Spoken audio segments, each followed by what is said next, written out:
So in this video, I will show you step by step how you can fix your audio not working when you are recording on your Sony ZV-E10 and Mark II. So what we need to do first of all is head over to menu, and then you want to head over to the second one here, so the menu 2.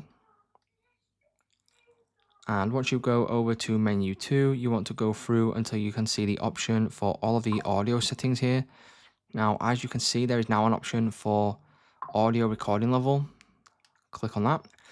And then what you usually will find is that this will be all the way down at the bottom on 0, which means that it will not be picking up any audio. Once you turn this up, what you will notice is that there is green bars below down here.